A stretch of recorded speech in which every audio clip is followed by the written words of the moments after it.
Right. Welcome, friends. How is our sound here? Yeah.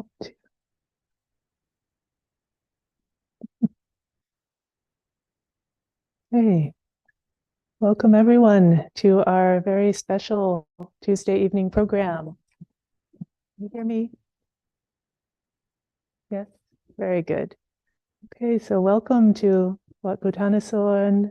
Welcome to venerables here, Ayya Brahmavara, Sheila, Jan, Richard, Dilshan, many friends here, and probably some more still popping on as we're getting ready to go.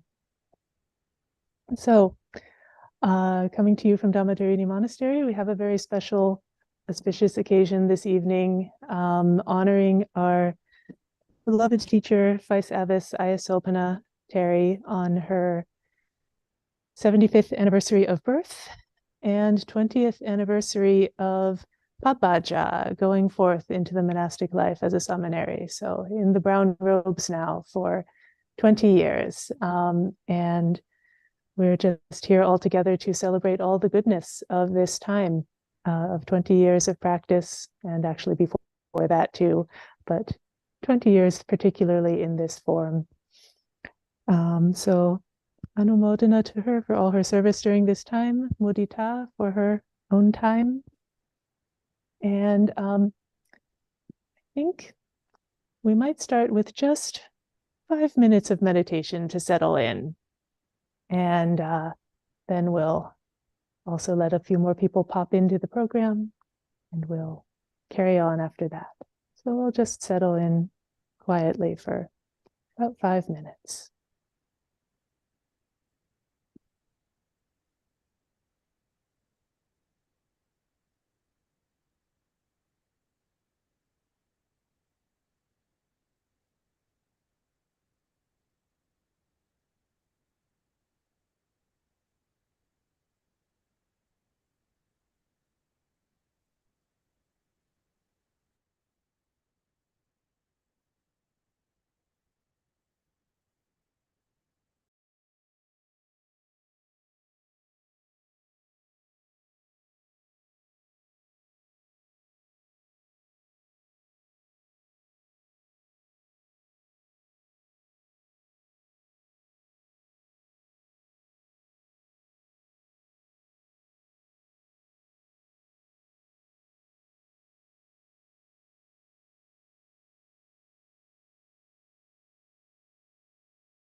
Okay, so back together. I see some more people have popped in. Welcome.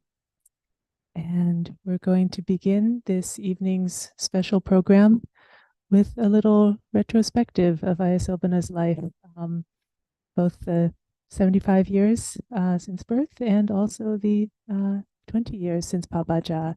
And I'm going to hand this over to Seminary Satima, who's seated next to me. If we could have her on the camera.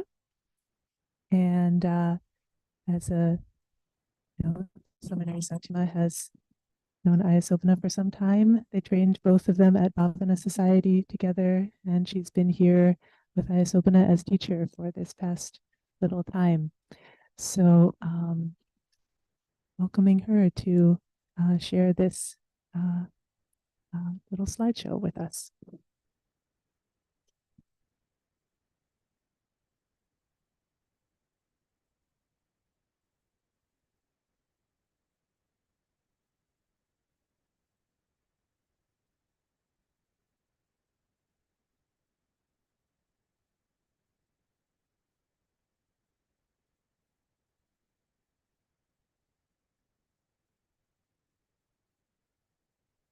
So welcome, dear friends of the Dhammadharini Monastery, to Ayya Sobhana's students, old and new, and to many friends of Ayya Sobhana in the Holy Life.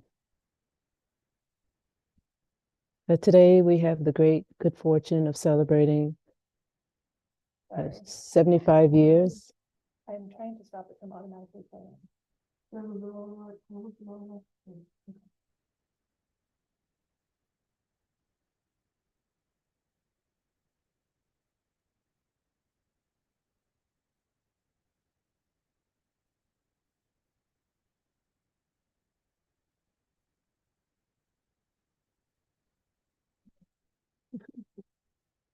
We're celebrating this evening 75 years of Ayya Sobhana's human life and 25 years of her monastic form. 20 years of her monastic form. Ayya Sobhana was given the name Molly Jones when she was born on December 12th, 1948, to Mary Catherine Bird and Robert Marion Jones, posing here on their wedding day of January 1st, 1940.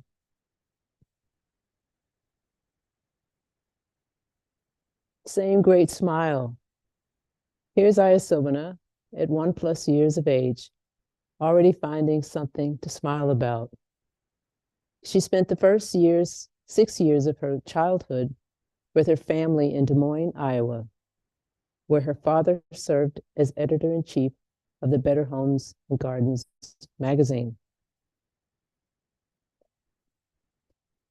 And here she is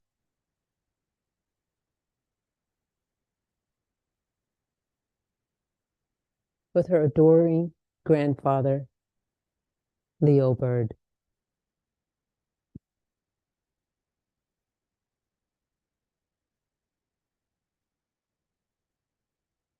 Ayya Sobhana sitting in what looks like full lotus at the age of 2.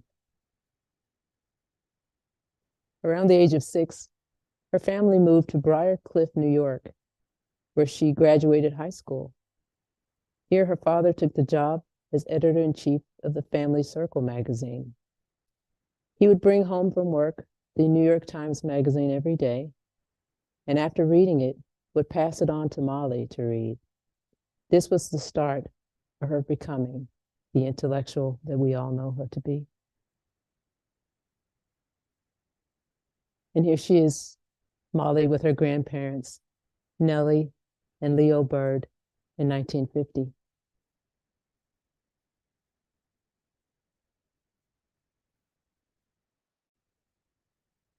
Who needs a bike? Molly with her older siblings and cousins at Uncle Dob's farm in 1951, posing on a tractor, which might explain why she is still so handy.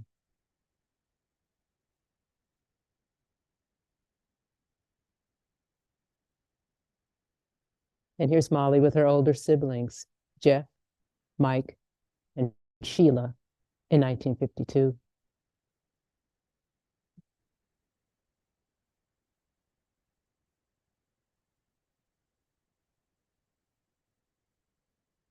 Molly here is dressed up for her first communion. She would go on to graduate from Briarcliff High School in New York, and later from Harvard University, earning a Bachelor of Arts degree in English.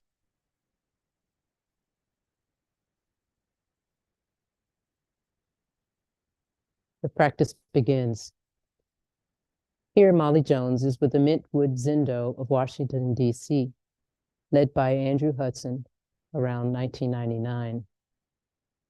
She would have to endure many undulations in her new life outside of her cozy, bucolic Briarcliff beginnings, but this practice group would serve as a good enough base for her to weather the storms.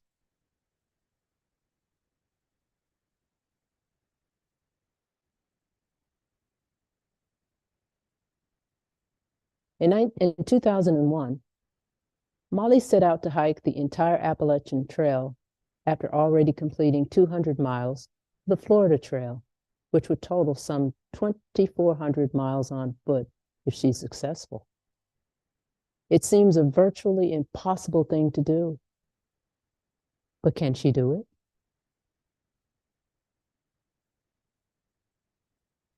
it? Yes, she did it. In 2002, Molly at the northern terminus of the trail. She hiked the last part in reverse from Maine to New Jersey, successfully completing her goal of walking the entire 2,190 miles from Georgia to Maine. Next up, Nibbana.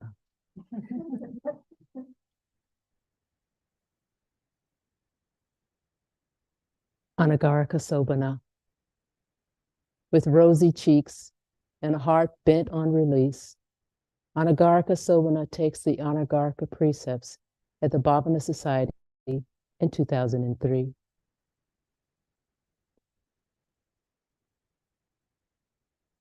From Anagarika to Ayya. Ayya Sobhana is here with the Sangha at the Bhavana Society. Bhante Dhammaratana, Bhante Rahula, Bhante Gunaratana in center, Ayya Sudina, Ayya Sudhamma, and Anagarika Beth staff around 2006.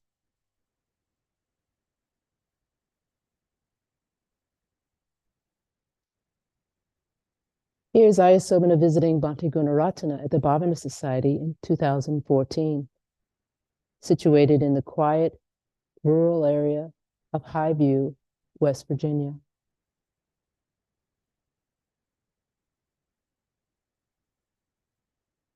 Kālena season. Here, Ayya Sobhana is measuring the Kālena cloth at the Bhavana Society with Ayya Sudina in 2007.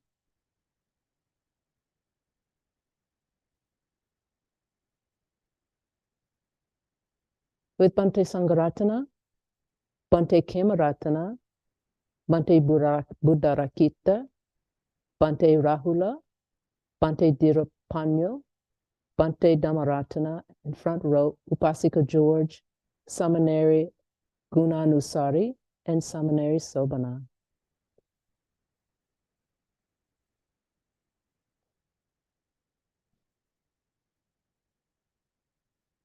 Here, Samaneri Sobhana is administering the 8 lifetime precepts at the Bhavana Society in 2005.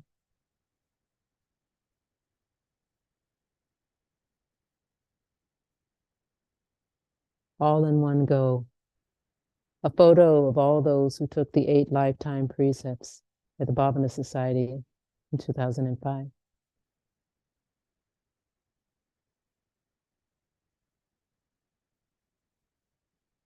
With the blessings of her Papaja preceptor, Bhante Gunaratana, now ready for the next step, Samaneri Sobhana with companions training for Upasampada near Dambulla, Sri Lanka in 2006.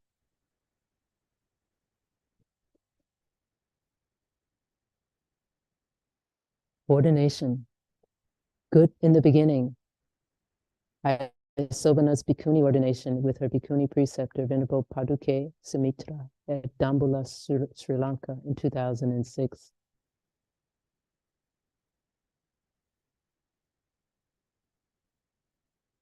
Good in the middle.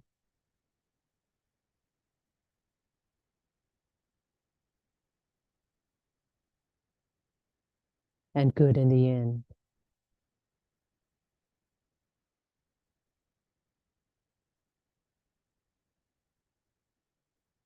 Here is the ordination ID proof. Bhikkhuni Sobhana's monastic ID from Rajamaha Viharaya, Dambulla.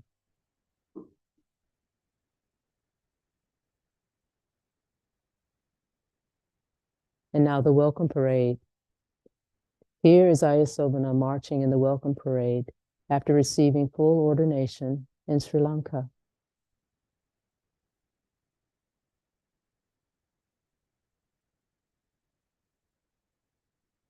Navaka Bhikkhuni Sobhana with her Acharya, Venerable Siri Sumedha, proudly holding her ordination certificate in 2006.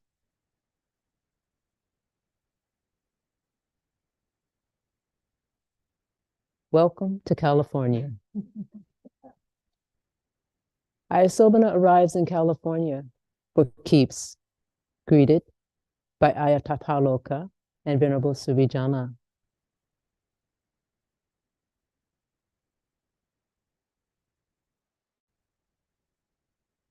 Next steps.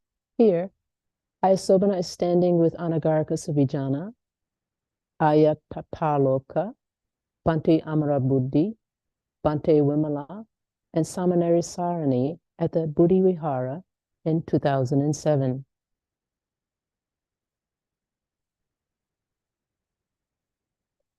Sankran. Here, Ayya Sobhana sits with Ayya Tataloka and Samaneri Sarani at Wat Buddhanusorn during Sankran in 2007.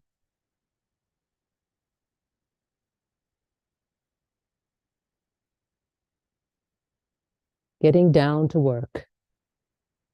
Ayya Sobhana stands with Jean Julian and Mystery Man in 2007 at Aranya Bodhi.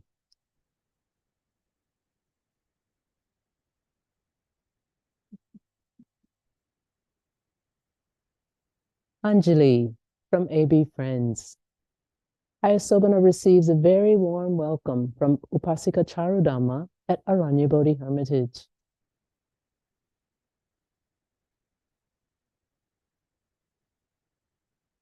Getting ready to build. Ayya Sobhana sits happily with Ayya Tataloka and Bibi in 2010 at the future location of Vimukti Kuti at the Aranya Bodhi Hermitage.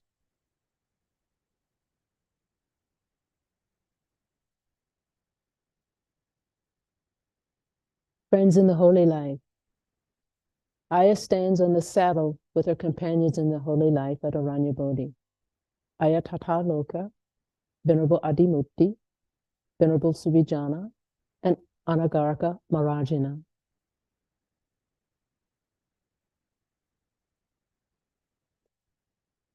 Passing it on. Ayya Sobhana gives the novice ordination to Anagarika Marajina at Aranya Bodhi.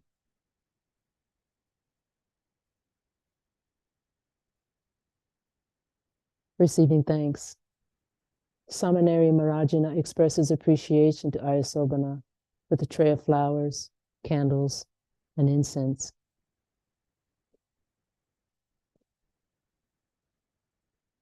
Good friends.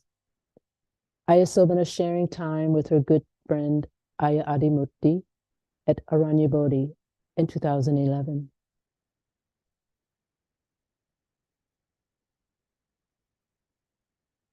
Making new friends. Ayya and others enjoying Ajahn Mahaprasad's visit to Aranyabodhi in 2011.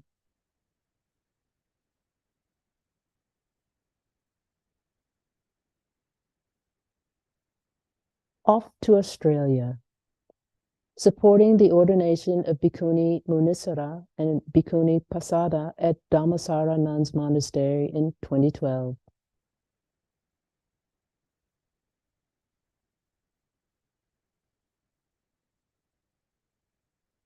The questioning. Ayya Sobhana questioning candidate Pasada for her full ordination at Dhammasākacchā Monastery in 2012.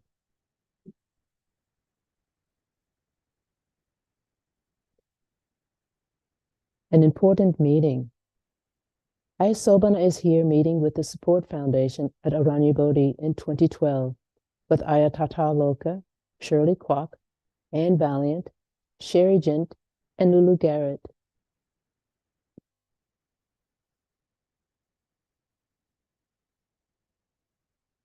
Blessings. Ayya Sobhana blessing the new tent platform at Aranyabodhi with Ayya Munisara, Venerable Nibida, Ayya Tataloka, Venerable Santachari, and Venerable Suvijana.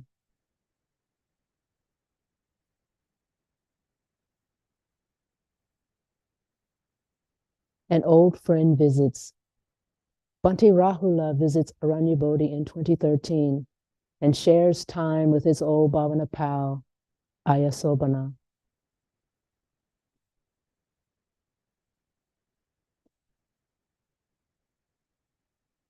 The beauty spot. Ayya Sobhana watching the beautiful breath at the higher beauty spot at Aranyabodhi in 2014.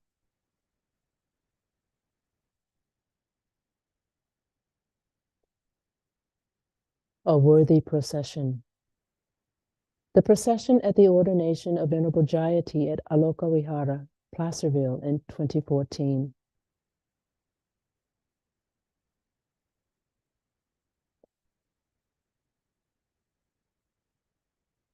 And then to Germany. Ayya Sobhana participates in Ayadira's ordination at Aninja Vihara, Germany in 2015.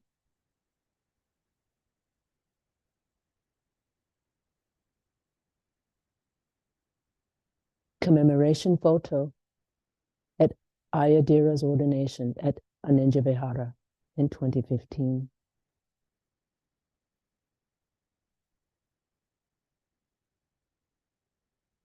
The beauty of Germany. Ayya processing indoors with beautiful friends in the Holy Life.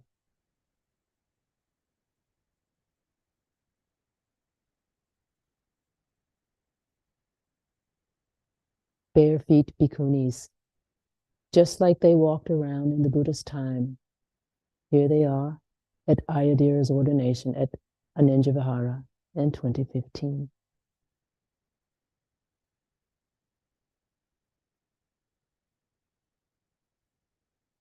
Alms mendicancy.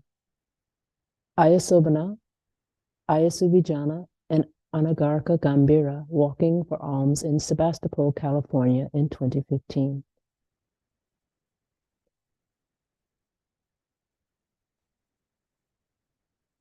A friend offers a meal.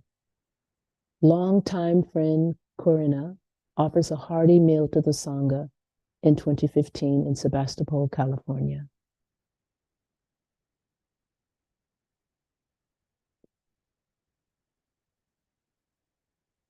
Back at Aranyabodhi, take that. Ayya Sobhana busting up a fallen boulder at Aranyabodhi in 2016.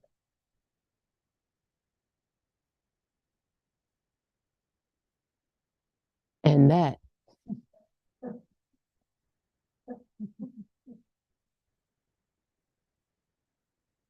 And that. Aranyabodhi landowner and longtime good friend of Dhammadharini, Jill Rayna, lends Ayya a hand.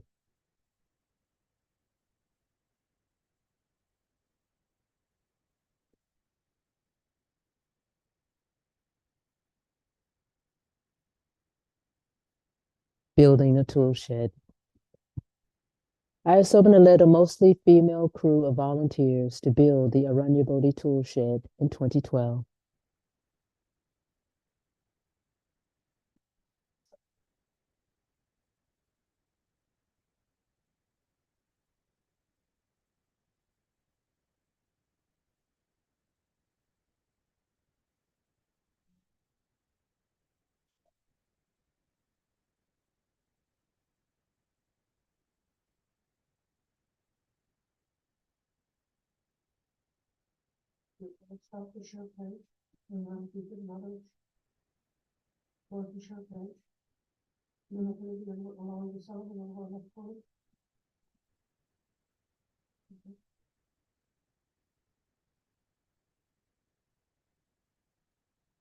Saranam gacchami, dhammam saranam gacchami, sangham saranam gacchami, dutiyampi buddham saranam gacchami, dutiyampi dhammam saranam gacchami, dutiyampi sangham saranam gacchami, tatiyampi buddham saranam gacchami, tatiyampi dhammam saranam gacchami, tatiyampi sangham saranam gacchami.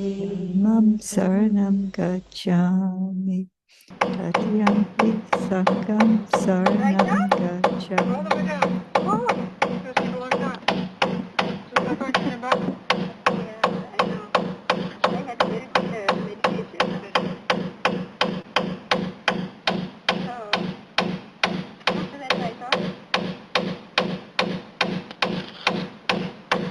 Let it out, just give it all.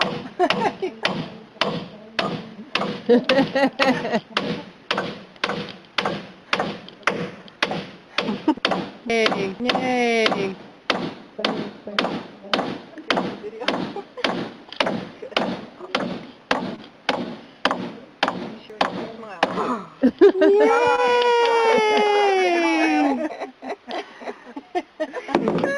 Oh, they don't. Yes, all the way. Buddham saranam gacchami, dhammam saranam gacchami. Getting the hang of it. Here, Ayya Sobhana is supporting the ordination of Venerable Anuruddha and Venerable Nyanaka at the Dhammadharini Monastery in 2017.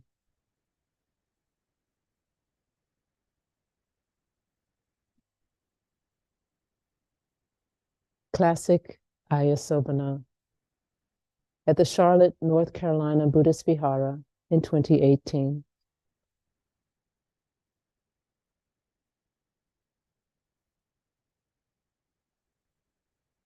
Teaching Dhamma. Ayya Sobhana giving Dhamma Deshana at the Charlotte Buddhist Vihara in her classic, warm, sincere, and easy to understand kind of way.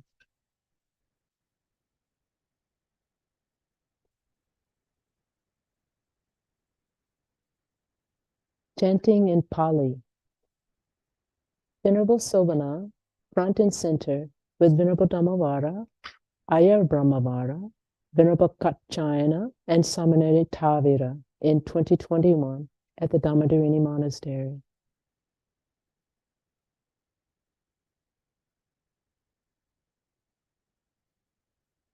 Time to expand. Laying down the boards of the new Dhammasāla at the Dhammadharini Monastery in 2021.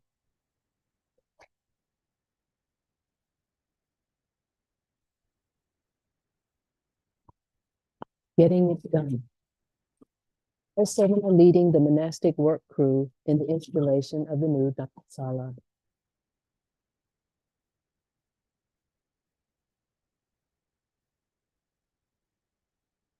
Inspecting altar wood. Ayya Sobhana inspecting the wood that she would use to build the altar for the installation of the new Buddha Rupa to sit in the new Dhammasāla.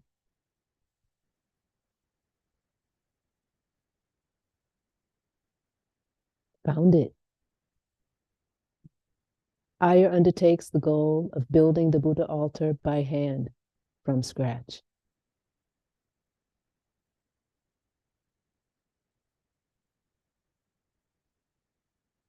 Arriving from Cambodia, Ayya welcomes the marble statues of the Arhat Bhikkhunis to be installed in the new Dhammasāla 2021.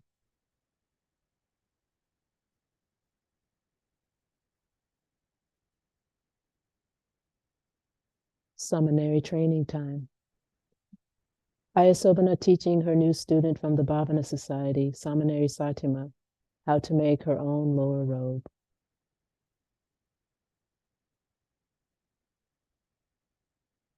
Cutting the Kālena cloth. Ayya almost single-handedly cutting the Kālena cloth to make a lower robe in 2022.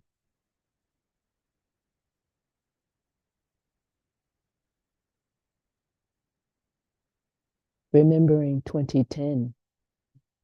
Recollecting the 2010 ordination at Aranya Bodhi Hermitage.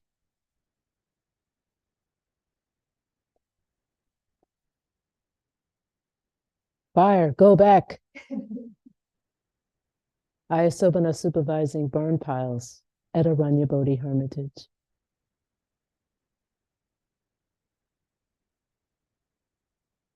Paying respects. Ayya Sobhana is here offering a tray of flowers, candles, and incense to Venerable Bhante Amarabuddhi at the Buddhi Vihari in 2023 with Seminary Satima and Seminary Tavira.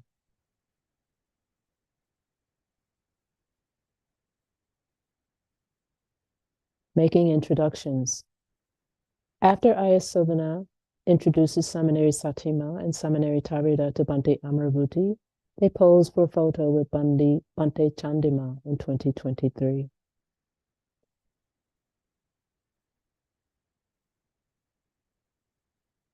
A most auspicious visit.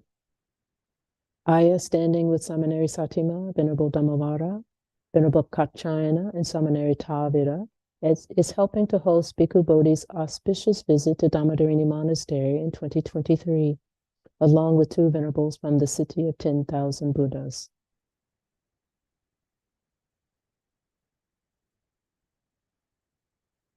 Make the yurt good. Ayya Sobhana is holding the ladder for a lay steward who's helping Todd Finnemore, board member in charge of facilities, remount the dome on the yurt at Dhammadharini Monastery after installing installation panels.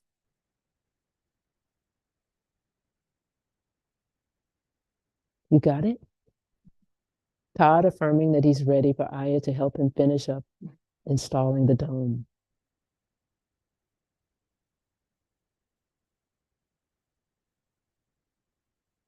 Lovable Ayya Sobhana. Ayya Sobhana at Wat Buddha Nusorn in 2023.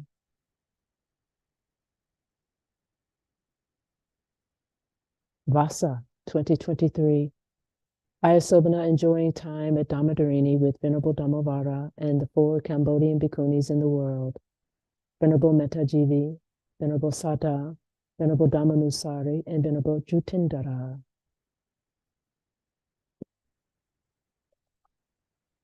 The next generation. Ayya Sobhana offering Anagarika precepts to Anagarika Mittakanti and Nekama precepts to Upasika Ramona in 2023 at Dhammadharini.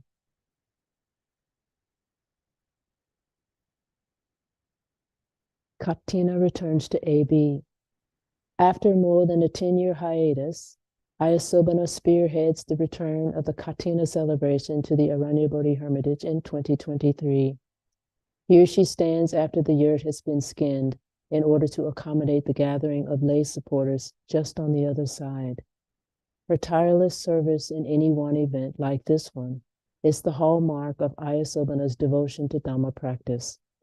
We are all her beneficiaries. Sadhu, sadhu, sadhu.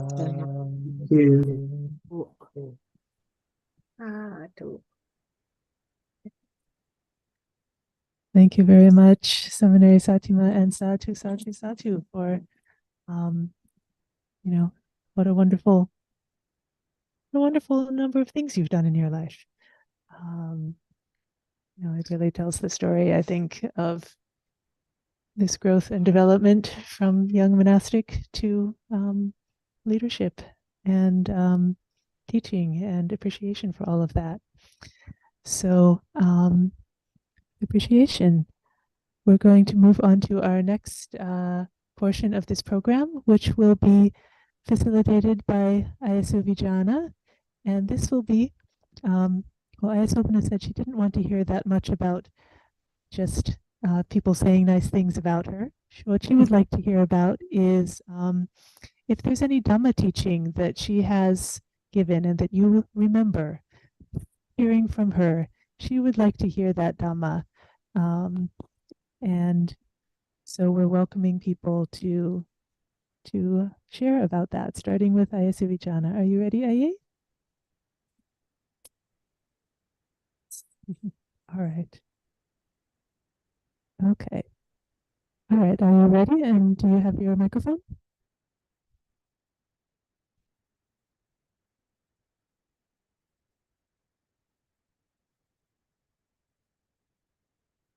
Oh, yes.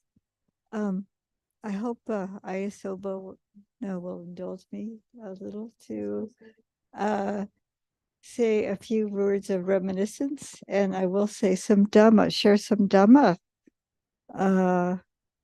Also, but what came to mind was our first Vasa at Aranya Bodhi, 2010, and how Ayya Sobhana was so devoted to teaching Pali and also encouraging us to recite Pali verses. And so we had I don't know how often we had this Pali class, and we would come and gather together. But one day we were late. And so she was teaching us certain rhythms. And she said one rhythm was like a limerick. So we had arrived late, and we were a little bit embarrassed. So we started writing this limerick. And it was, I recall, there once was a bhikkhuni prioress. We were late, and she wanted to fire us. So we asked for forgiveness and her blessings to give us. And then she went on to inspire us. And so she's been inspiring us ever since. It's been really wonderful. And when that was 2010, and fast forwarding to this monastery here, she's continued both at the Hermitage and at the monasteries in town to lead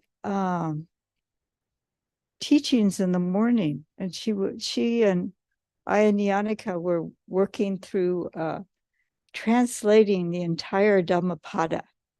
And not only was it a translation, but also details of the grammar of the Pali, and then having the Pali rhythm of the verses. And I'm not so skilled at these kind of things, but there is one verse that she translated. Can you hear me? Can you hear me okay? Okay. And this is from the Jara Waga. And this is the collection of teachings on old age. So I thought partly the Waga was appropriate. I could say so because we're about the same age. But and this one, I'll recite the Pali. And then I have the translation that Ayya Sobhana wrote for this one. And this is for personal use only. So this is verse 153 to 154.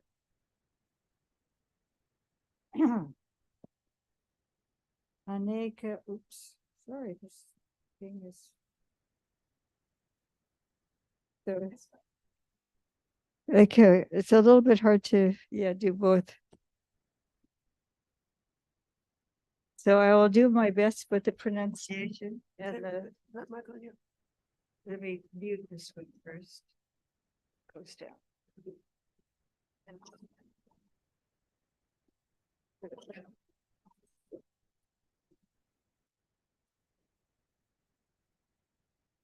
That legal? Okay.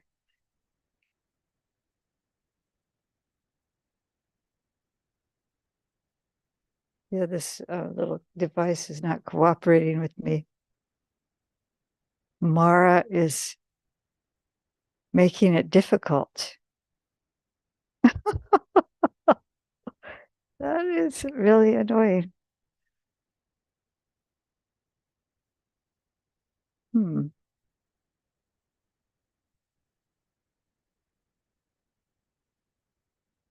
I just lost it.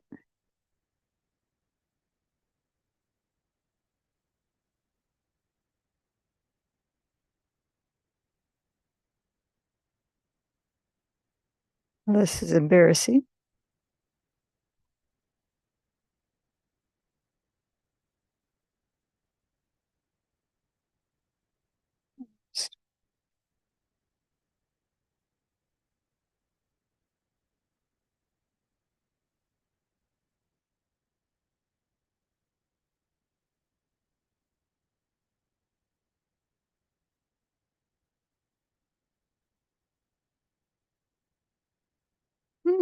That's so strange. I just lost it. Yeah, well, or I can just, I don't have her, I won't have her. Yeah, this is very annoying. It just disappeared. This is Mara, you see. Mara is just, okay, yeah, maybe someone else could speak for a little bit. So, somebody else will speak while you're. Okay, so while Ayya Sobhana is looking for the text, we'd like to invite Aranya Bodhi Hermitage to speak. I see a hand up. Let's, Thank you. welcome. So this is Seminary Tavira at Aranya Bodhi, where our power is not working properly. So thus I am sorry about the creepy lighting. I actually would like to convey a message from Ayya Loka. So she's apologizes for not being able to join live this evening. But just thinking about this event, she said she was thinking about Bante and his such dedicated student Ayya Sobhana, and their great love of reading and sharing and studying and speaking about the Dhamma, and especially the suttas. And she's thinking of all of the people over the years who have expressed to her just how much benefit they've gotten from Ayya Sobhana's teachings. She said it's like, stands out in her mind like a bouquet or like stars in the night sky. So she just really wants to bless this. That's all from me.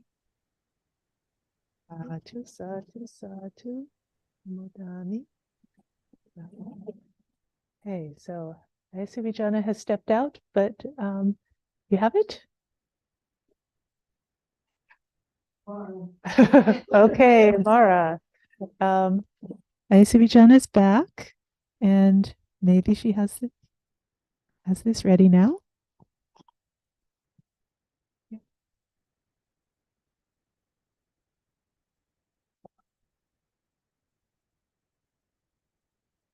So I will do my best with reciting the verse in Pali.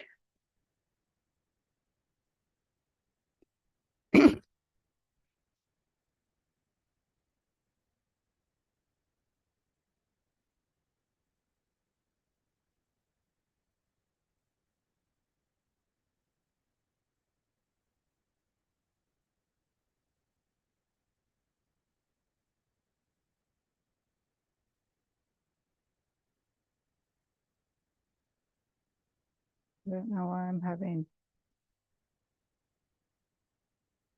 Okay, there it goes. Oh, that's not right.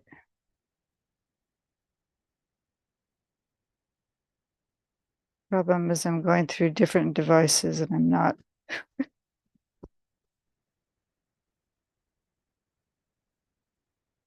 Okay. There it goes. Okay. Aneka jati samsaram sandavisam anibisam gahakarakam gaveta sankti dukam jati punam punam gahakarika ditosi punageham nakahasi sabate pasuka baga gahakutam visankitam visankaragatam shitam tanhanam kayamachaka. So I don't know why I'm having a hard time with this right now. It's probably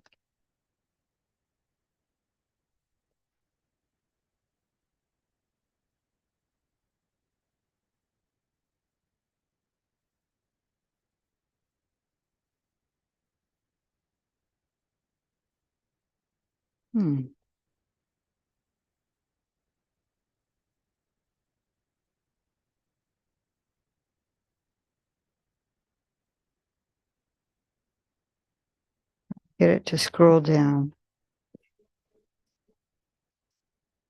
Yes. Okay, why am I? Is it not working for me? I'm scrolling it. Oh, 2 fingers. Okay. Okay. Here we go. This is Ayya Sobhana's translation here. Countless births and rounds of suffering I would run through, not settling, searching for builders of houses. Birth again and again is stress.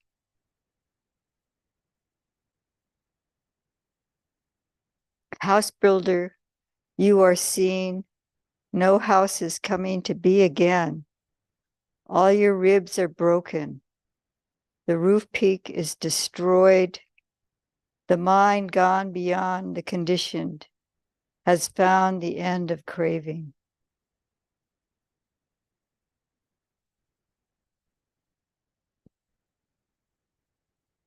So Ayya Sobhana would sit with us and we would ponder a word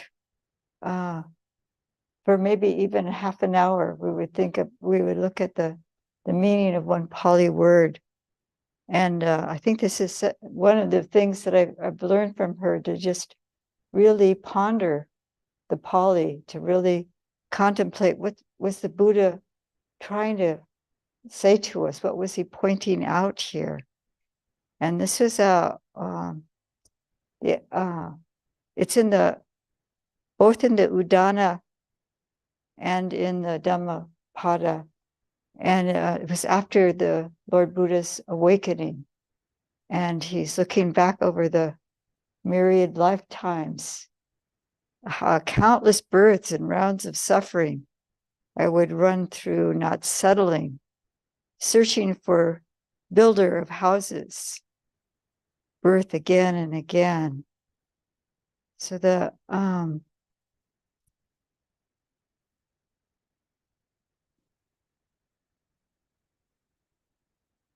but going to the second verse here, house builder, you are seeing no house is coming to be again. And dito is to see. It's seen as a past participle, but if you know that Pali for the right view is samaditi, and there's a seeing. There's actually the understanding, really understanding samsara, and seeing Mara, clearly, really seeing this whole process of construction. And this is the thing with the visankharagatang. It's gone beyond the conditioned. The mind has gone beyond the conditioned. And I remember we're really looking at that closely. And this is having to do with also constructing. And what strikes me too is the sankhara is ignorance comes first, avijja comes first, and then the sankhara. So this conditioning, this building, this constructing, and the mind has gone beyond that. Hanam kayam ajaga. And so the mind has gone beyond the conditioning, has found the end of craving. So this is a very beautiful expression of this verse in its translation. And it's just amazing too how much work was put into this. Not only there's all the definitions of all the words here. I probably should have had a screen share for this, but and also commentaries. And this was just a beautiful work day after day to share with the community. So I just really appreciate Ayya Sobhana's dedication to this, to the Buddha's teaching in this way. So thank you for inspiring us in this way. I appreciate this. And my apologies for my technical inability, but I do my best. So I'll give back this one. Thank you for remembering the limerick.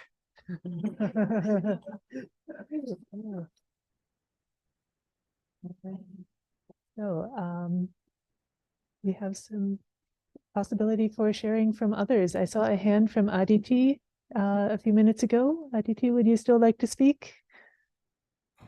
Yes, thank you so much. So I remember this time when we came to Dhammadharini with my family, and I asked Ayya, what has changed since you started practicing? And I always remember what she said. She said that I realized that I am nature.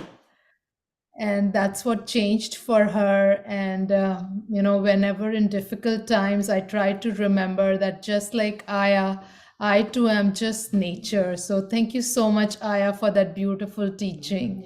Thank you. Thank you very much, Aditi. Would any others like to share some Dhamma that you remember from Ayya Sobhana? Welcome to raise your hand on the Zoom. Okay, I see Ayya Brahmavara. Yes. Let's see. Oops. Yes, please, Ayya. Thank you so much. Can you hear me okay?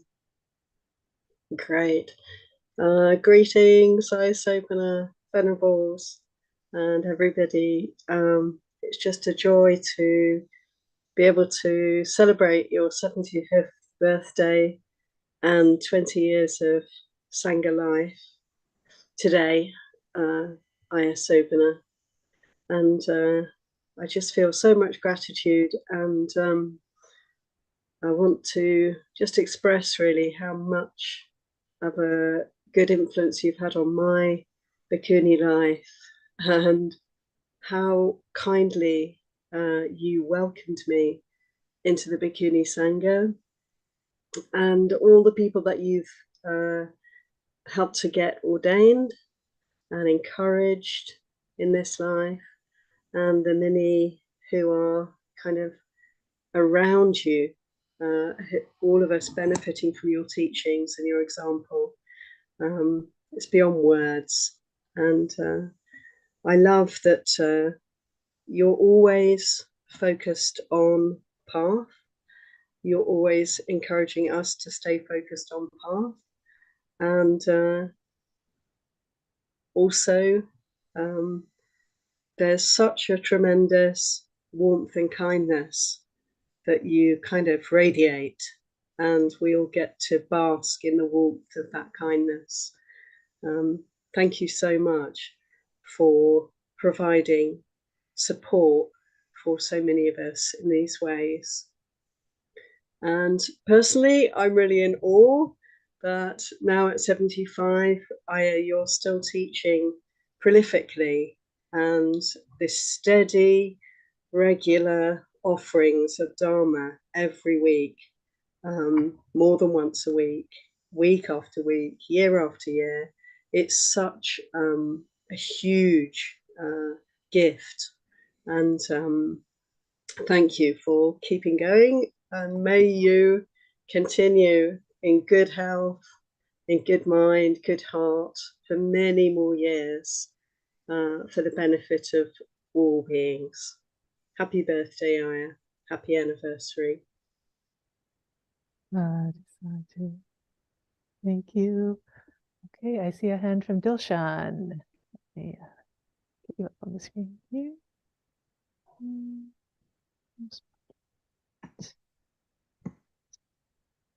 Yes, please.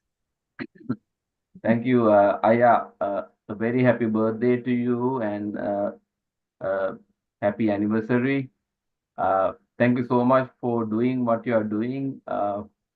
I'd like to mention that a lot of people, like lay people like myself, like to extend the journey of samsara, whereas people like you have chosen to cross over samsara, which is a rarity. So I like to put my arms together and pay my veneration to you, being one of those noble people I met in my life.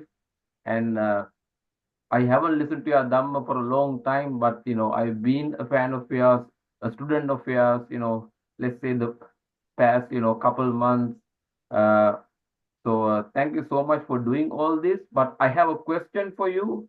Please forgive me if this is like a stupid question or something, but I've heard that noble people like bhikkhunis like you have to have fulfilled a lot of good paramitas in their previous lives in order to become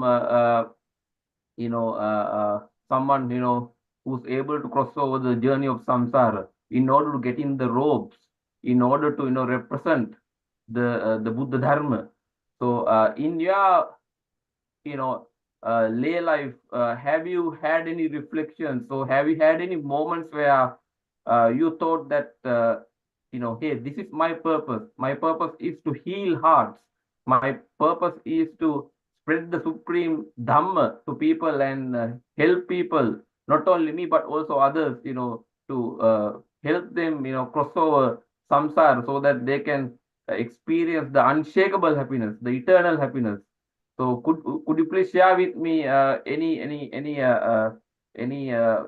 that you would have probably felt in your meditations or in your realization? And I also would like to wish you great health, and may you achieve the supreme bliss of Nibbana in this very life itself. Thank you so much. Oh, thank you for those very kind remarks, Dilshan.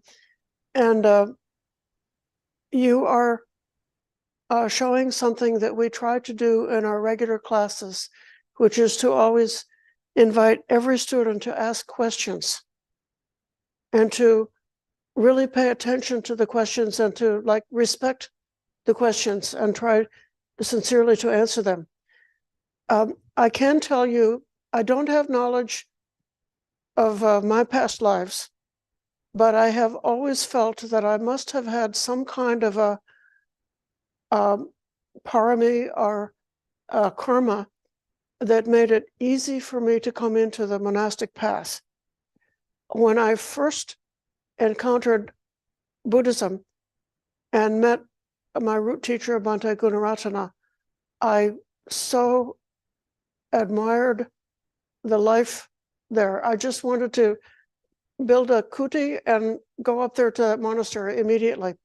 I only waited for 10 years because I had different family responsibilities and work responsibilities at that time, and it took me time to get out of it. But then as to the teaching, it came to me in a very interesting way. I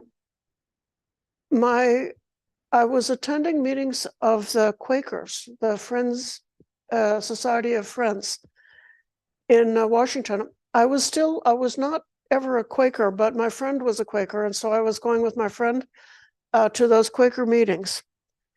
And I was going to the temple and learning the Dhamma. And in the Quaker meetings, everybody sits together in silent meditation.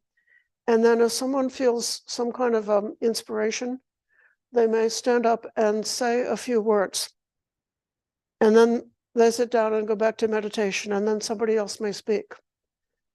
And I was sometimes speaking in the Quaker meeting, but the things that I had to say were always coming from Buddhism. And then after the end of the service, the other people would come up and say, "Oh, that was so fantastic. That was really brilliant. How did you ever get to know such a thing?" And so I did, I got the idea, say, I can do this. I could speak about the Dhamma. And I didn't at that time see a way forward to be a secular type of Dhamma teacher, but I felt that in the monastic path that I could. And at the Bhavana Society, part of their mission, they have it like it's engraved in brass on the wall by the front door, the mission of the Bhavana Society. And one of those sentences is to train young monastics to become good Dhamma teachers. And so the fact that I didn't choose this at all, it just came to me. Somebody pointed, said, "Go to this place." And it was the perfect place for me. And then once I was ready to undertake the monastic form, many other women had a lot of hurdles and delays and difficulties getting an opportunity to ordain, an opportunity to train. But for me, it all went exactly on the schedule. I didn't encounter any kind of long delays or challenges or difficulties having an opportunity for that. And it was because of that made me feel that I had, some kind of very fortunate karma that was making it possible for me to easily get into this monastic form when I was ready to do so. And when I was in my younger life, I had been doing a lot of administration work. And some of my friends were saying, "Why do you have that job? That's not the right job for you. You should be a professor." So here I am. Yeah. Thank you so much. Yes. Sadhu, sadhu. All right. Yes, I see a hand up from someone at Wat Putanasorn. Let's, yes, welcome. Welcome, Shari. Oh, this has been so delightful. I've never seen your baby pictures, Ayya. But I've seen so many pictures of Dhammadharini, and it just was so heartwarming. It brought back so many memories. And I just want to say that in times of wavering commitment for many of us on the original board, once Ayya Sobhana came, and I remember meeting her at the beginning, before she actually became the prioress. But once she came, her strength and inspiration really helped us have faith to continue with all of the construction work and to have a strong belief in the Dhamma. And I just want to say that her dedication, without her dedication, I don't know if Dhammadharini would be where it is today, because she was able to persevere. And I don't know, I didn't prepare anything, but I just want to say there was something so special about being in the forest with Ayya Sobhana. One of my happiest memories is being on retreat at Aranya Bodhi, where in the winter with just Ayya Sobhana, maybe one other monastic, and Ayya teaching me the 4 elements, which I had never practiced before, and saying how being in the forest is so the perfect place to practice the 4 elements. So I am just expressing my gratitude for everything that you've done for our whole community, not only the monastic community, but also the lay community, and the teachings that you've brought to us for so many years. And yeah, the tears are starting to come to my eyes just thinking about it. Thank you so much. Much gratitude. To Shari. Yeah. Well, I might like to say something, if that's all right.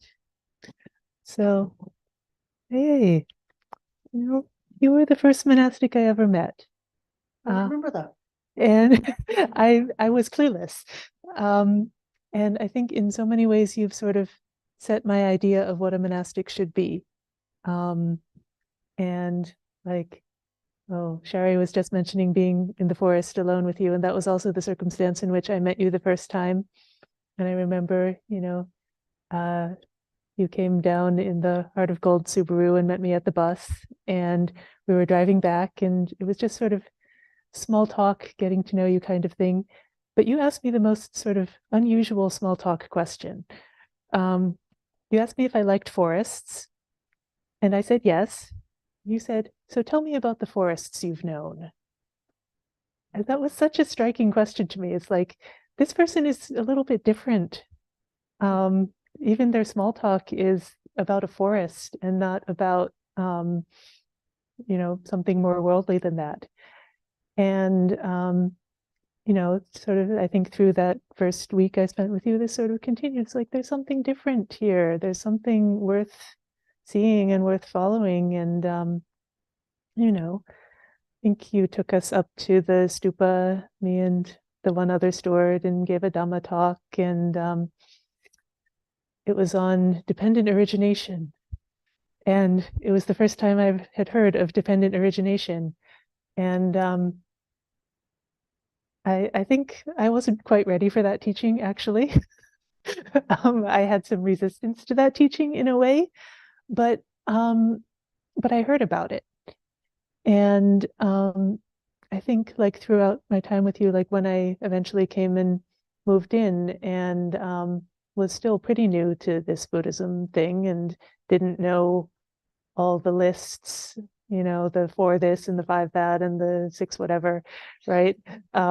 Like for me at that time, that's all it was. It was like, okay, there's a list of this, there's a list of that, and it wasn't really like meaningful to me. But you were giving these classes and you were going through the lists, like 1 week on the first thing and 1 week on the second thing and 1 week on the third thing. And, just saying, okay, here's what the Buddha said about this, and also like applying it to your, applying it to life, to your own life, to what was going on in, for you or in the monastery, or, making it real, but also very basic and very connected to what the Buddha was saying. And I think just there's, to the extent that I came to know the basics of the Dhamma, I think that's because of you. Like I wouldn't have done all that study. I wouldn't have learned all of that on my own. And maybe that sounds like, I don't know, not such a wonderful thing. Oh, it's just the basics, but the basics are a solid and wonderful thing that came to us from the Buddha. And I feel like my whole framework of the Dhamma came from those teachings. And I appreciate that. And I guess in terms of like one particular Dhamma that I think I learned and remembered especially from you, one time I'm not going to give the whole backstory to this, but you told me that an action that comes from ignorance is inherently unskillful.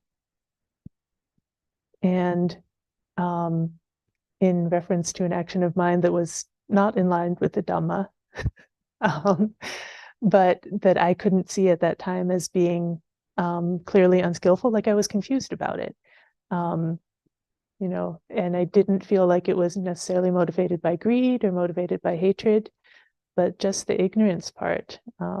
You pointed that out to me in a way that was helpful, and at least made me stop and think about, like, what am I doing? What is in my mind here? And I appreciated that teaching from you. So among many other things, and so much support you do for this community, for me, serving as teacher, and Dhammasākacchā at my ordination, and all of that. So Anumodana, thank you. Much gratitude for all this time. Thank you for your kindness.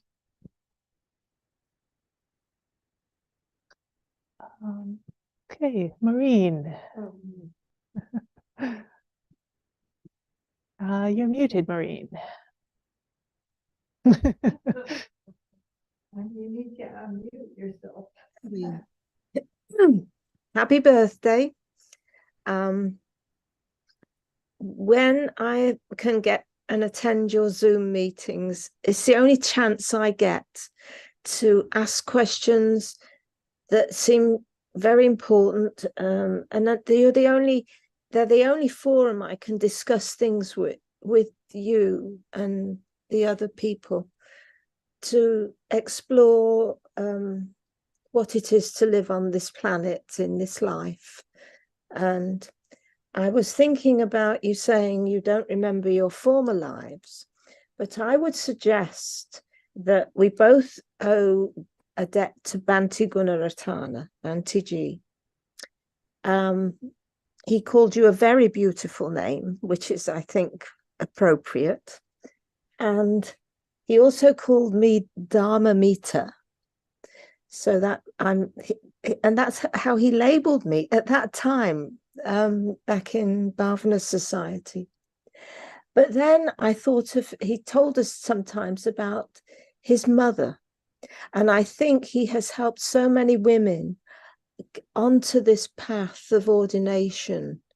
And maybe the karma of his mother went to him, and it just gets spread to you, to me, we all benefit from the good karma of other people in other lives. Anyway, and I try and see things as they really are. I still have huge problems with anger and delusion and greed, but the things that I'm wrestling with, I have the tools to wrestle with them now. So I want to thank you very much, and thank Bhante and Bhanteji's mother. Thank you, Maureen. I think we may have time for one or two more. Are there some? Okay. Yes, Seminary Satima.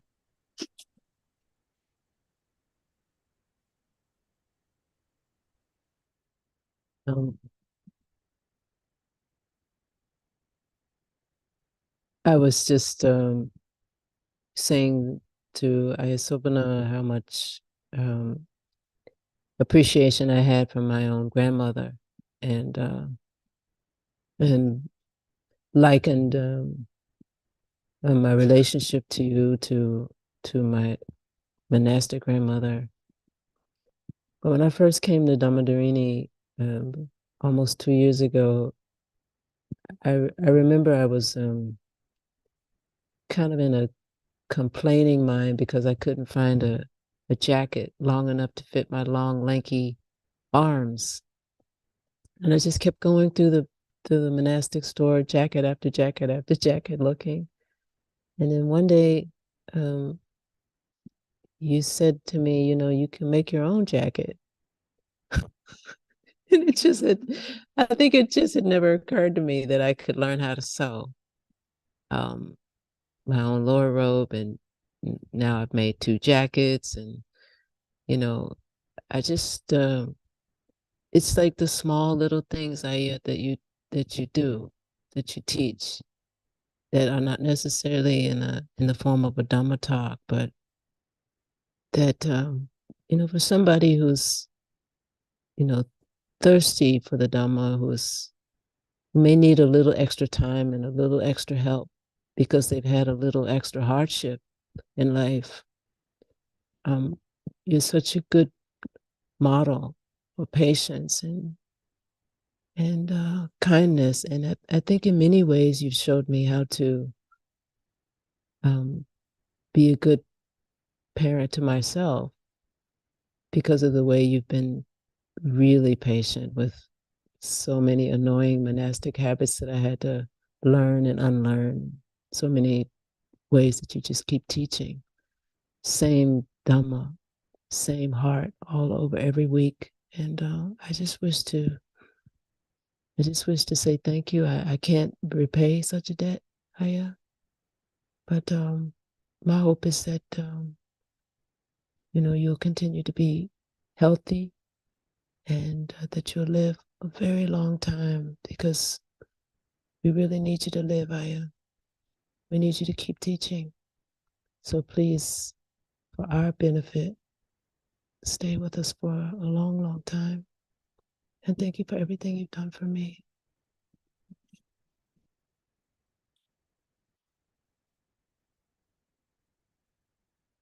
Maybe got one more comment from Wat Bhutanaswaran. Oh, and okay, maybe 2 more. I see Jan Jones also. Jan Jones. Okay, Wat Bhutanaswaran and then Jan Jones. Hello. I don't know if you remember me. I went to the townhouse on our Adonaios.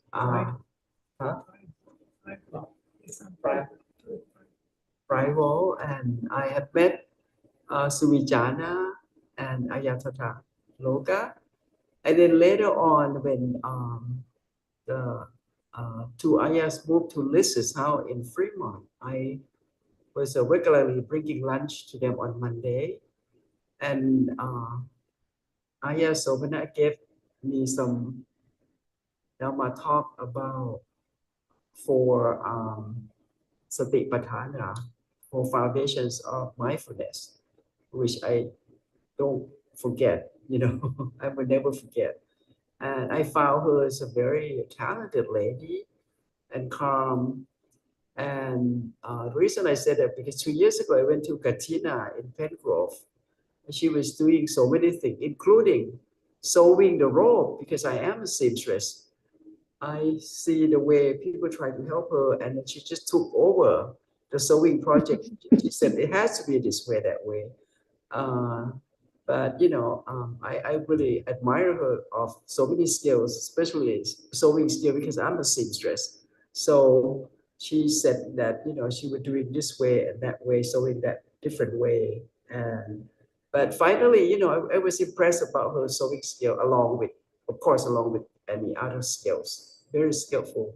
So I have not learned so many Dhamma from her, but I do respect her. And I heard from the board member, Susie, that had been the member of the board for many years. And she said that even Supatra, that Ayya Sobhana has so much to do. She was so busy. She has so many projects. So I would like to ask if somebody could please take some workload out of hers. Some. And I would like to wish her a good health, be very prosper, and also prosper in Dhamma practice. And so she can share with us some more. Sadhu, sadhu, sadhu. Okay. Thank you very much. And Jan Jones, you had a hand. Hi, you- Jan. You'll need to unmute yourself. Hi, Jan. Unmute yourself. Yeah, am I on? Can you hear now? Yes. Yes. Well, I wanted to come to your celebration to just say hello. And I also, I very rarely get the opportunity to speak for Jeff, but I think I can, he would love to be here and to say congratulations and happy birthday. And so I'm saying that for him and for me too. And I'm really grateful for that week that you spent at my house. And I don't think you'll forget it either. I think you know. And, I'm not a student of drama. But I don't think that you have to maybe formally teach it. You can teach it by your presence. And so that's kind of the way that I was your student, at least for a week, and you really helped me. And I think you taught me something about peace without overtly teaching it. So for that, I am really grateful. And I always wanted to say thank you. So this is, the opportunity. And I just wish you the best of everything, the best of health, the best life. And I'm amazed at what you have accomplished, because I knew you before I don't know how long you've really been on your journey. Okay. I mean, who knows when it started? It could have started before you ever even, was aware of the Bhavana Society. I don't know that, but I kind of feel like I knew you from before, at least from before the monastic life, right? For sure. So I'm really proud of all you've accomplished. I think it's just great. And so anyway, happy birthday from me and from Jeff. Thank you.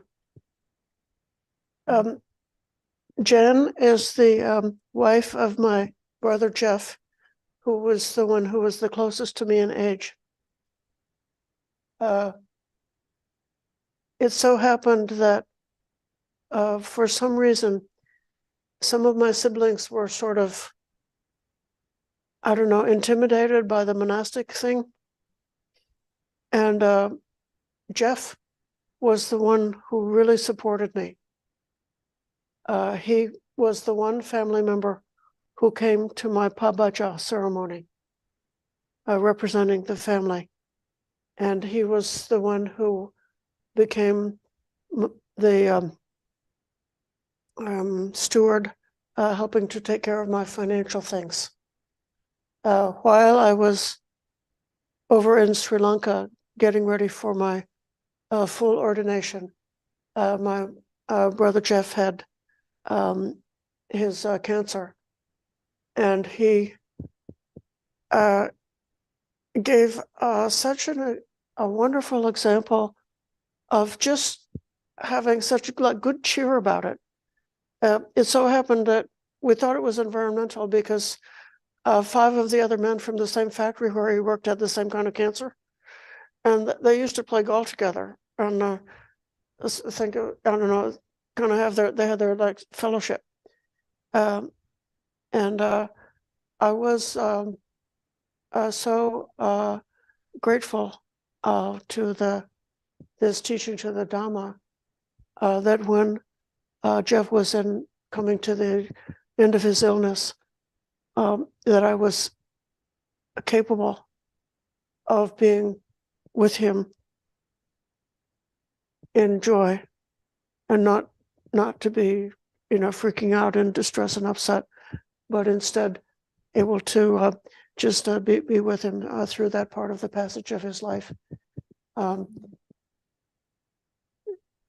their marriage, I would say that Jan was like the kite that was giving the lift to life, and Jeff was sort of like the rock that was giving the stability to life. So both of them really needed each other. I think, I don't know if you needed to have a rock to keep you anchored, but I did. Jeff I did. certainly needed his life was so much the better because of having the lift and the fun and the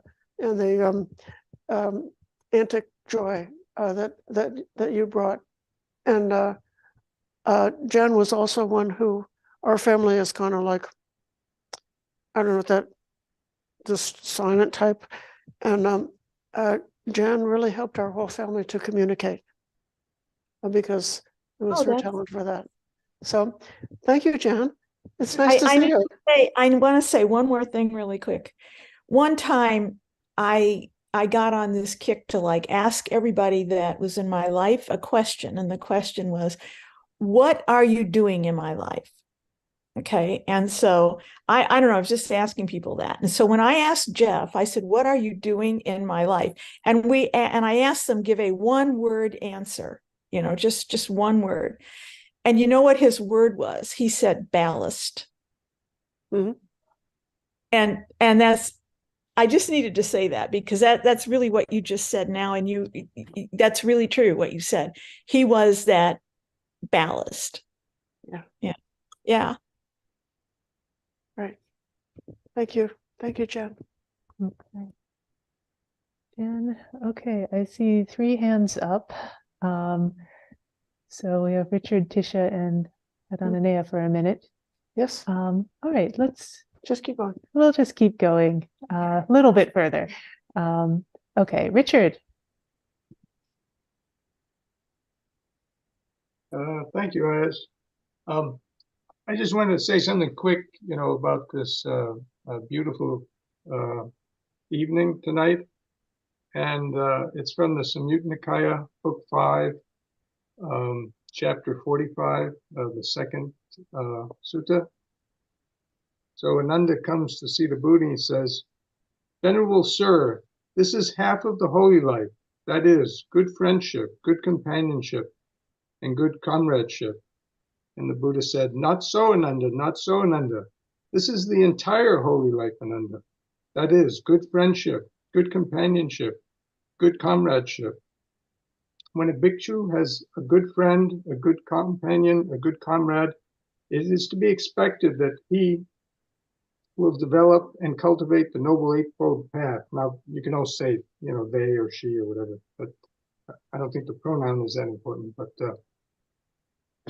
anyways, just watching this beautiful thing this evening and thinking about these things, it just made me remember this sutta. And so, I'm wishing you good health, and I hope you can, keep, teaching and everything for a long time, like others have already said.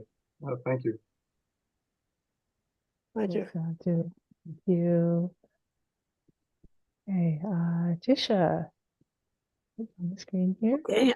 Well, I just wanted to personally wish Ayya Sobhana a happy birthday, and just say how much I enjoyed working on those projects. I think it was like 2015 or 16 or something. It was a while back, but I worked on some projects at Aranya Boida, and I still remember that I just got such a kick out of that opportunity to be creative and help design the trailer and one of the little cooties, and that was really meaningful to me, and I really had a fun doing it, and I remember that as just really special to me, and it was really fun working together on projects. We both like to get out there and make things happen. So anyway, thank you for that, and happy birthday, and that's all. Okay. Thank you, Tisha. Adonanea. Good to see you. You're muted. Muted. I'm rusty. Not using Zoom for a couple of months. 2 things. When I first came to Dhammadharini, this is when they were at Grange Road, and I had been looking for a sangha, and I remember very clearly walking into what was used as the hall at that time, and just feeling overwhelmed that I had found what I had been looking for. after quite a few years. And in going around and paying respects to the bhikkhunis that came to Ayya Sobhana, and by that time I'm a little blubbery, and she said, you were looking for, she said, you have found the true Dhamma. And that is the truth. And then subsequently, in the time that I spent with Dhammadharini and worked with them over these last years, the other word I would add to that is perseverance, because Ayya Sobhana has shown the true Dhamma and Dhamma in action. And many have echoed the how much she's accomplished before she ever came to become a monastic, and then since then the marvelous work that she's done and the commitment to both teaching lay people as well as the aspirants. And I was there at the monastery today for the first time in quite a few months. Well, one was COVID. I used to go down, but I couldn't actually go in the building. And today I was able to go inside. But I just was struck with another phase of building is going on. The HVAC was being installed, but how many people, how many young women there were there, and that this is like through. And I have to from the very depths of my being, how grateful and how impressed I've been about Ayya Sobhana's perseverance under all kinds of adverse circumstances, really difficult times, and still walking, still doing, taking the Dhamma to heart, still sharing the Dhamma. So that has been personally an inspiration to me. And I wanted to take this opportunity to thank her, as well as all of the monastics who sent their good wishes and for my well-being while I was ill recently. And so coming back today was like a rededication, a re-entry into something that I had been prevented from, not just because of the illness, but COVID and all those things that were in the way. It was really great to actually walk through there and to actually be inside the building and see things normalizing and people doing their work and seeing the Dhamma in action again. So I thank you all for that, but I particularly thank Ayya Sobhana for all the years of Dhamma talk and direct in the interviews that we've had together. I can't say enough of how much I appreciate that, and all of you.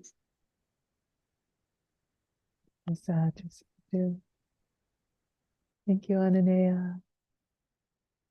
Okay, so I think we'd like to give Ayya Sobhana the last word here. Okay. Ayya, would you speak about the Dhamma out of compassion for us?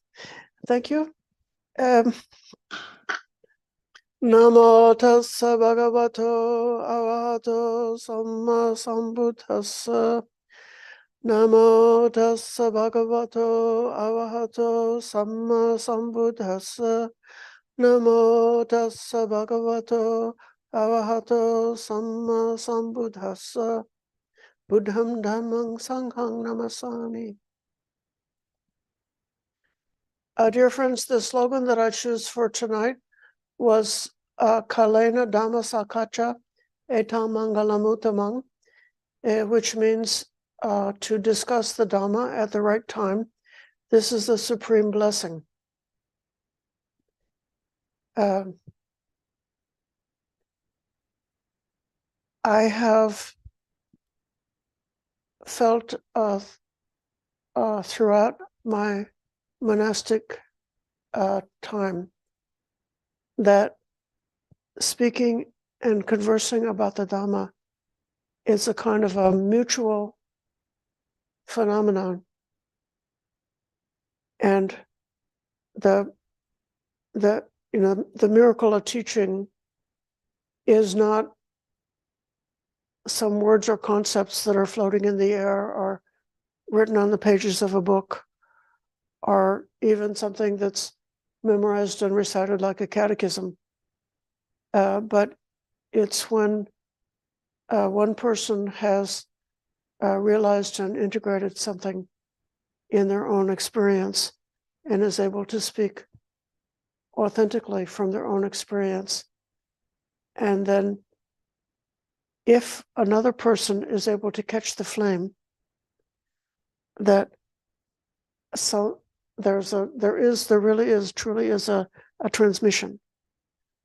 And it happens very often for me in hearing, discussing, and conversing, that even from the questions that people ask or the things that they report about their own experience, what they've, how the practice is working for them, what's important or what's significant or meaningful for them, that when I can get a perception of something that's meaningful and life-changing for another person, that this really truly opens my heart. And this is how one of the important ways that I'm able to grow in the Dhamma and able to mature in the Dhamma. That Richard quoted about the good friend being the entirety of the holy life. Well, the Buddha also was sometimes expressed criticism of monks who are too much involved with sociability. So there's a difference between sociability and the true friend. And one aspect of it is that when we are united in our interest in this set of values or this set of wisdom in the Dhamma as the basis of our conversation, the basis of our interactions with each other, and we're speaking within that, that is where there's opportunity for tremendous growth.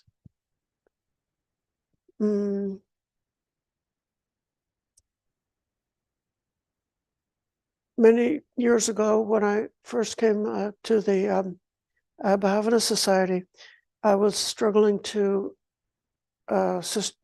develop a more well-practiced deportment and morality.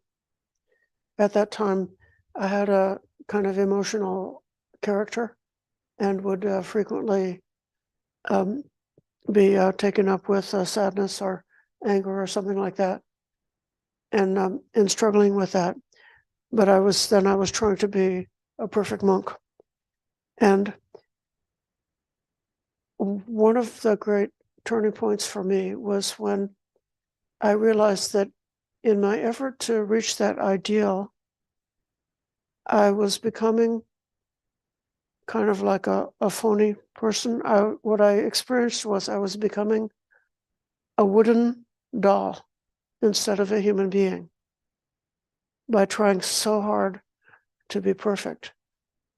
And I made a vow right at that moment to be authentic and to speak and manifest what I really had understood and integrated for myself, even if the authentic me was not quite as beautiful as the wooden doll or the one who's pretending to be good.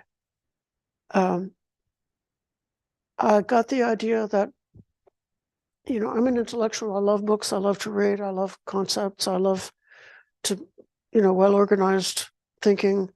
I really love a Dhamma talk that has a beginning, a middle, and an end. That says, this is the theme of this talk, and then develop the ideas, and then have a recapitulation at the end, and complete the whole thing within the right number of minutes. And I do that. That's great, but all of the books in the library and all of the great Dhamma talks that you could find in cyberspace and listen to or even all the great teachers that you could meet, none of them altogether is as important for you as the Dhamma that you realize for your own self. And when you realize something that's in accord with the Dhamma, in accord with the teachings, and you truly know it authentically within your own experience, that you got it in that way, that's the most important Dhamma. And so even if one doesn't have the mastery of all the different lists and how they all fit together, if you got some corner of the Dhamma that works for you, and you develop from there, that the whole rest of this wonderful garden of Dhamma that is so rich and so fruitful and so abundant, it can all open up from the bit that you're able to truly get a hold of for yourself.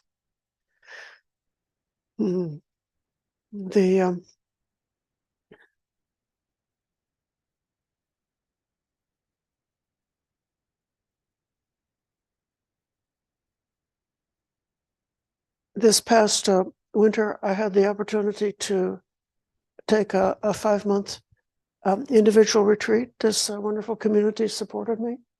All I had to do was sit in my kuti alone with this mind. And I chose to go down once a day for the meal. The seminary Satima was willing to bring me meals on wheels, so I didn't ever have to go out, but it seemed more healthy to walk down and receive the food and give the blessing down there. But that was my only responsibility. And during that time, I was really pondering about the idea, you are the light, rely on yourself, don't rely on anybody but yourself. The idea that each individual has got to accomplish their own realization and not getting it through grace or through something that is given to them by another. That indeed the Buddha points the way, but we have to realize for ourselves. And I was comparing that with the idea about helping each other. How can we, if each person is responsible for themselves, how can we actually help one another? And what does that mean? And part of what I came to the conclusion is that the world that we have right now, or the world that I have right now, is the result of billions and billions and billions of choices that have been made by human beings and by other sentient beings going back through beginningless time, both in terms of the genetics that caused the existence of human beings, the particular material inheritance of from mother and father, and then the cultural inheritance of the whatever wisdom or way of thinking, which is the result of this whole evolution, of which many different people have had their part in creating this cultural setting that we exist in, so that, here I am, and there's the internet, and you can find any kind of Dhamma you want to on a computer, or you have the chance to be a human being and to think, and the chance to meet so many wonderful teachers and fantastic realized people, and it's all part of this moment, which is the culmination of so many previous causes. And then even the physical material world is also the result of so many causes, like a world that has not yet been completely destroyed, although it might be destroyed for the human race in the future, which has the material things that exist now. And it caused me to feel so much both compassion and gratitude. Like every mistake that ever happened, sorry, it's all right. I forgive. This moment is the perfect result of all the previous causes, because this moment right now is the manifestation, the culmination of all of these causes that have come up to this moment. And in that way, this moment is perfect because it's the perfect reflection of what went before. Even our mistakes helped us to succeed. The dukkha that we had before helped to motivate us to search. And then so much goodness and kindness also made it possible for us to see that true happiness is a possibility. And so in that way, I understand that countless beings have helped me by creating this moment right here. And also the choices that I make right now have got the repercussion, which could touch billions of beings in the future. And so let me try to create the kind of karma that is harmless to all, and to dwell in that harmlessness. In the sutta, when I looked up, I did the Googling about helping, and what I found is there's one stock phrase that comes up again and again about helping. The Buddha taught the true Dhamma for the benefit and welfare of gods and humans. And he asked us to accurately, faithfully to represent the Dhamma for the welfare and benefit of beings. That's how we can help. And the one way we can truly harm another the most is if we misrepresent the Dhamma. So I hope that I would never intentionally misrepresent the Dhamma, and I will very often read the suttas. I could even give a Dhamma talk in which I just read a sutta and didn't even have very much to add to it. Always staying grounded in that, so at least I know that I won't fall very far away from the true Dhamma. I think our time has gone by, and this may be enough for now. So I really appreciate everyone's good wishes, and I bless you. May you be happy. May you be spiritually successful. May you overcome every obstacle. May you have all of the factors of the path that you need. And may you have a balance of being able to find that the right factor comes up for you just at the time when you need it. May all of you and all of us obtain the highest aspiration. May we all obtain Nibbana. Sadhu, sadhu, sadhu, Anumodama. Okay. Not quite. Oh, We have okay. two more things. Okay. Next thing, Seminary Satima is going to help with the giving of the gift. Oh. It is a birthday. We have to celebrate this. So,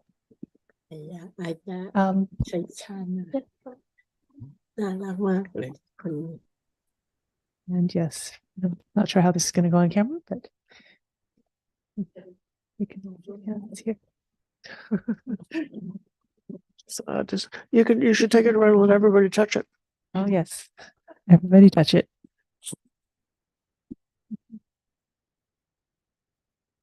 And yeah, should we have the camera on this? No. Okay, it's coming around. Sadhu, sadhu, sadhu. So, a lot of gratitude. And would you like to look at it now? I think there's many things in there. It might take a little while to It'll take me a unpack little while. this. I think it's going to be something in the realm of a book. Yes, it looks about that shape, doesn't it? Yeah, it does. Thank you very much. I'm going to look at it later. Okay. Sadhu. And then we'll have some closing blessing chanting. Do you have the text for that? All right. So we're going to do our blessing here, the dedication of merits, but in the Bhavana style, in honor of Ayya Sobhana's time at Bhavana. It's on page, what is it? 20? No, not 20. You're going to put it in the short screen? Maybe.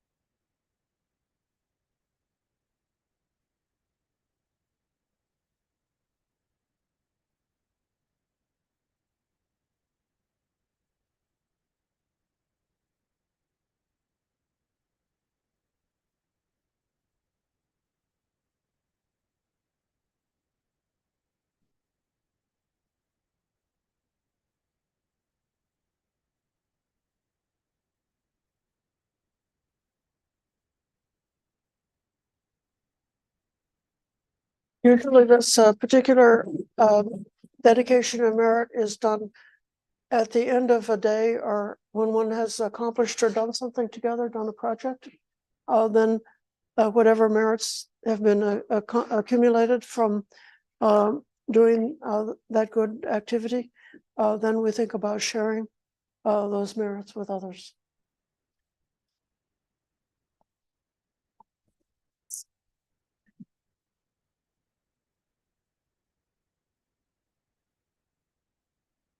Imina punya kamena upajaya ganuta acharya upakacha mata pita kiya Suryo Chandimara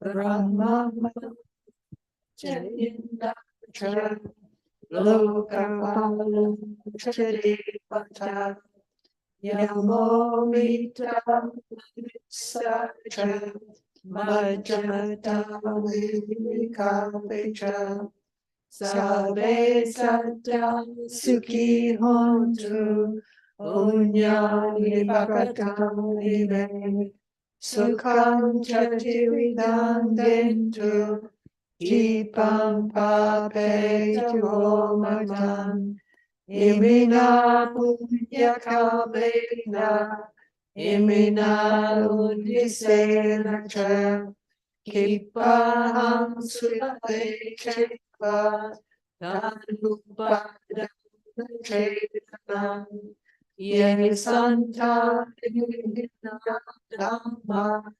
Yavani Palayatama Nasantu Sampada Deva Yata Jantam Bhave Bhave Uchuchito Satipanyo Saleko Viryanino Mara Bhakti San Katunchariya Sume Buddha Papa Dhammo Nato Varutamo Nato Pacheka Sambuddho Sangho Nato Taro Mamam Te Sotamani Bhavina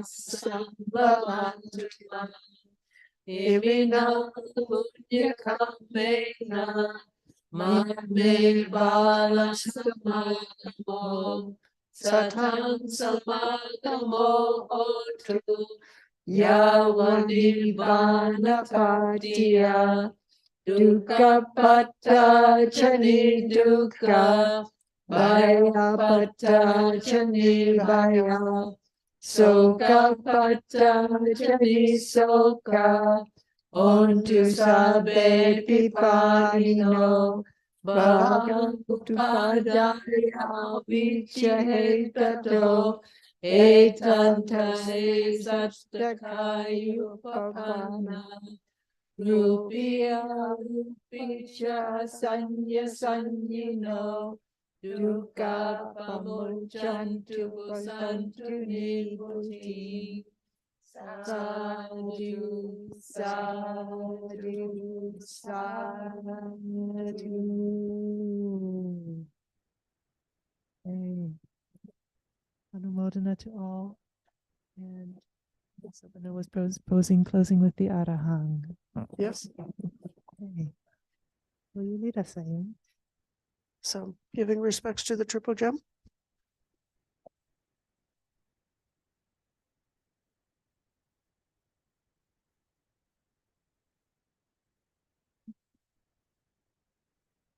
Arahang Samma Sambuddha Bhagava Buddhaṃ Bhagavantaṃ Abhivādemi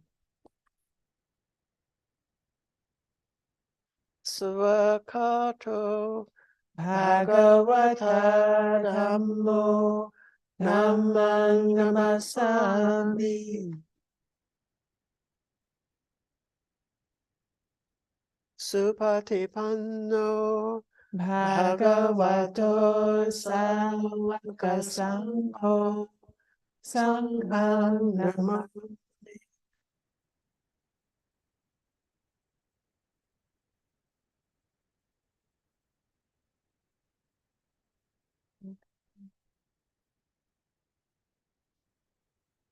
Right. Oh. Thank you, everyone, for your patient listening. Have a good night. Good night. Thank you, Ayya. Thank you as always. Good night. Good night, Ayya. Thank you. Happy birthday. Thank you so much. Thank May the you. Happy blessings of the Lord birthday. Bhagavad Gita be with you. Happy birthday, yeah. Good night. Sadhu, sadhu, sadhu. Thank you. Happy birthday. Thank you so much. Good night. Always.